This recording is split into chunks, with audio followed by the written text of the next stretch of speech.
சென்னையில் வெஸ்ட் பெங்கால்ல இருந்து சென்னையில் வேலை செய்யறதுக்காக சில பேர் வந்திருக்காங்க. வடநாட்டிலிருந்து வேலை செய்வதற்காக வந்திருக்கிறார்கள். ஒரு 10 பேர் நேற்றுக்கும் முந்தா நாளும் சென்னையில் சென்ட்ரல் ஸ்டேஷனில் அவங்கள கூட்டிகிட்டு வர்றதுக்குன்னு ஒரு ஏஜென்ட் இருப்பான். இதுக்கு பெரும்பாலும் அவன் ஏமாத்திட்டான். இவங்களை கூட்டிகிட்டு வந்து வேலை கொடுக்குறேன்னு சொன்னானே தவிர சரியானபடி எந்த இடத்துல வேலைன்னு சொல்லலை. இவங்க 10 பேரை அப்படியே அம்போன்னு விட்டுட்டான். அதில் ஒருத்தர், ஒரு சகோதரர், ஒரு 4 நாள் சாப்பாடு இல்லாமல் நேற்றைக்கு இறந்து விட்டார்.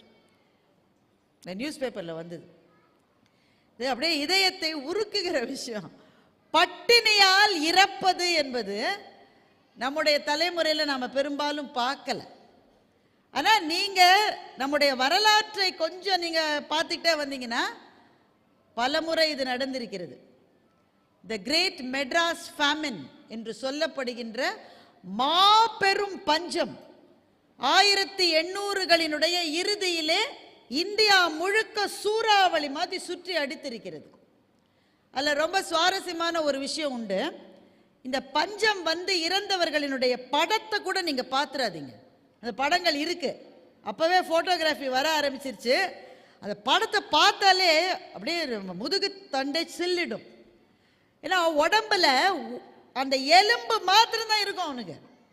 அதை சுற்றி போற்றி இருக்கிற சதை என்பது ஒரு சல்லா துணி அளவு தான் இருக்கும். அப்படி சில பேர் எல்லாம் படம் எடுத்து போட்டிருக்காங்க. அந்த பெரும் பஞ்சம் வந்த போது மதுரையிலே தாசி குஞ்சரம்மாள் என்று ஒருவர் இருந்ததாக சில குறிப்புகள் சொல்லுகிறார்கள். மதுரையில் இது முழுக்கவுமே வரலாற்றிலே ஒத்துக்கொள்ளப்பட்டதா என்று தெரியவில்லை. ஆனால் இந்த மாதிரி ஒரு கதை இருக்கு. அந்த அம்மா வந்து அந்த தாசி குலத்தை சேர்ந்தவர்கள். நல்ல வீட்டில் நிறைய நகை வச்சிருந்தது, நிறைய பணம் வச்சிருந்ததுதான். நம்ம பஞ்சத்திலே பல பேர் இறப்பதை பார்த்த உடனே கஞ்சி தொட்டி அமைச்சிருக்காங்க அந்த அம்மா. கஞ்சி தொட்டி அமைப்பதில் முதல்ல செஞ்சது அந்த அம்மா தான். பட்டினியாக இருப்பவர்களுக்கு முதல்ல கொஞ்சம் ஆரம்பிச்ச உடனே 30 பேர், 40 பேர், 100 பேர், 200 பேர், 500, 600, ஆயிரக்கணக்கில் வர ஆரம்பிச்சிட்டாங்க. நம்ம வீட்டில் இருக்கிற நகைகளை எல்லாம் உருக்கி உருக்கி உருக்கி எல்லாத்தையும் படமாக்கி கஞ்சி தொட்டி வச்சு வச்சு வச்சு கொடுத்து ஒரு 2.5 வருஷம் மதுரையிலே பஞ்சம் இருந்த காலம் முழுக்க அந்த அம்மா தன்னுடைய கடைசி சொட்டு பழம் மாத்திரம் செலவழித்து அத்தனை பேருக்கும் கஞ்சி ஊற்றிருக்காங்க. அதுக்கு பிறகு அவங்களுக்கு வந்து கொஞ்சம் கொஞ்சமாக உடல்நிலை சரியில்லாமல் போய் அந்த அம்மா இறந்துருக்காங்க. இறக்குற போது ஷி வாஸ் நாட் ரிச். பணக்கார ஒரு பெண்ணா அந்த அம்மா இறக்கலை. ஒரு நகை ஒரு பணம் இல்லாமல் கடுமையான வறுமையில் அந்த அம்மா இறந்து போயிருக்காங்க. நான் யோசிச்சு பார்க்குறேன், அப்படி ஒருவர் இருந்திருந்தால் அவங்களுடைய மரணம் என்பது அத்தனை பேர் வந்து பார்த்துருக்காங்க. அந்த மரணத்தை அந்த உடலுக்கு அஞ்சலி செலுத்துவதற்கு மொத்த மதுரையே திரண்டு வந்திருக்கிறது. பெரும் பணக்காரர்களுக்கு கூட கிடைக்காத மரியாதை ஒன்றுமே இல்லாமல் இறந்து போன தாசி குலத்தை சேர்ந்த ஒரு பெண்ணுக்கு கிடைத்தது என்றால் ஒரே ஒரு காரணம்தான். என்றால் உண்டி கொடுத்தவர், உயிர் கொடுத்தவர். அந்த ஒரு காரணத்தினால்தான். ஜப்பானியர்கள் சாப்பிடுவதை நான் பார்த்துருக்கேன். ஜப்பானியர்களை பல விதத்தில் நம்ம எல்லாரும் புகழ்ந்துக்கிட்டே இருப்போம். அவங்கள பார்த்து கற்றுக்கணும்.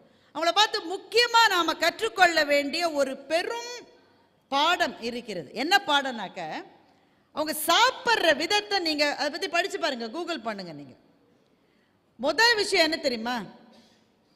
நடந்துக்கிட்டே சாப்பிடவே மாட்டாங்க ஜப்பானில் ஒருத்தர் கூட. நீங்கள் ஜப்பானுக்கு போனால் பாருங்கள், இல்லை நீங்கள் படத்தை பாருங்கள். தண்ணி குடிப்பாங்க, வேற ஏதாவது குடிப்பாங்களே தவிர, இப்போ நாம் தெருவில் போகும்போதே தின்னுட்டே போகுது பலது. அதுக்கேற்ற மாதிரி தெருவில் வித்துக்கிட்டே தானே இருக்காங்க. இப்போ நான் சென்னையில் சாலி கிராமம்னு ஒரு பகுதியில் இருக்கேங்க.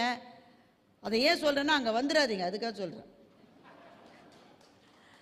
அங்கே வந்து நடந்து அவர் வீடு செல்ல பல நாட்கள் ஆகும் மாதிரி ரொம்ப டைம் ஆகும். அங்கே வந்து இந்த மெட்ரோ போட்டுட்டு ரொம்ப நாள் அப்படியே இருக்குது, 1 இன்ச்சு நகரில்.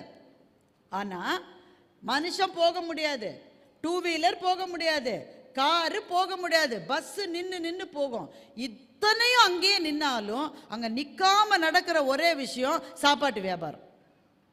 1 கிலோமீட்டர்ல நாம தான் நின்று தானே போறோம். நான் ஒரு நாள் எண்ணினேன், 1.5 கிலோமீட்டர்ல கிட்டத்தட்ட 17 பிரியாணி கடை இருக்குங்க.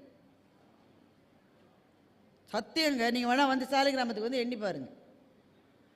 அதுல மற்ற நாட்டினுடைய உணவுகள் எல்லாம் நம்ம நாட்டுக்கு கொண்டு வந்திருக்கோம். இப்போ நூடுல்ஸ் கொண்டு வந்திருக்கோம்.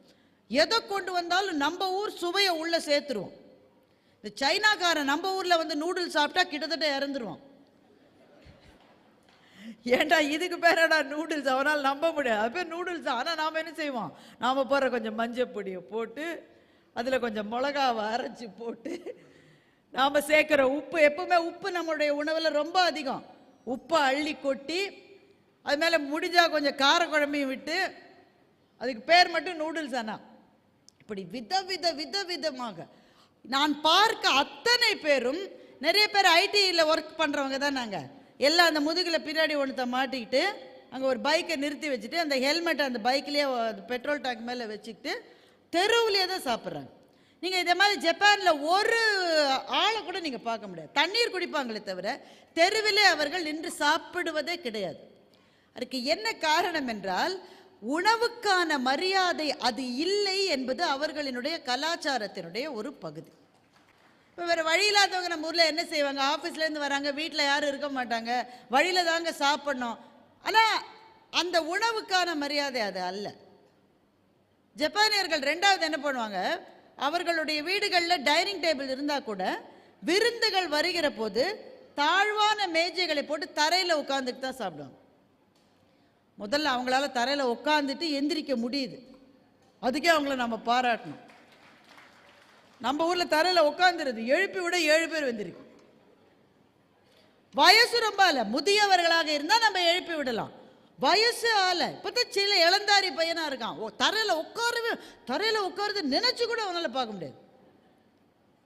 நம்ம அப்பத்தாலாம் ஒரு 70 வயசு 80 வயசு மட்டும் தரையில் உட்காந்துக்கிட்டு யார் துணை இல்லாமல் பளிச்சுன்னு எந்திரிச்சேன். அதெல்லாம் இனிமேல் நடக்கும்னு நினைக்கிறீங்க நீங்க? சந்தேகமாக தான் இருக்கு எனக்கு.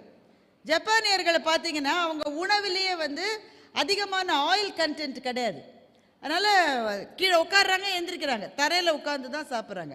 எல்லாவற்றையும் விட ரொம்ப முக்கியமாக அந்த சாப்பாட்டு முதல் கவளத்தை சாப்பிடுவதற்கு முன்னால் அந்த உணவை கொடுத்தவர்களுக்கு நன்றி என்று அவர்களுடைய மொழியிலே சொல்லிவிட்டுத்தான் அவர்கள் சாப்பிட்றார். நமக்கு கூட அதெல்லாம் இருந்திருக்கும் தான் நான் நினைக்கிறேன். ஆனால் கொஞ்சம் கொஞ்சமாக நம்ம எப்படி மாறிட்டோம்னாக்க,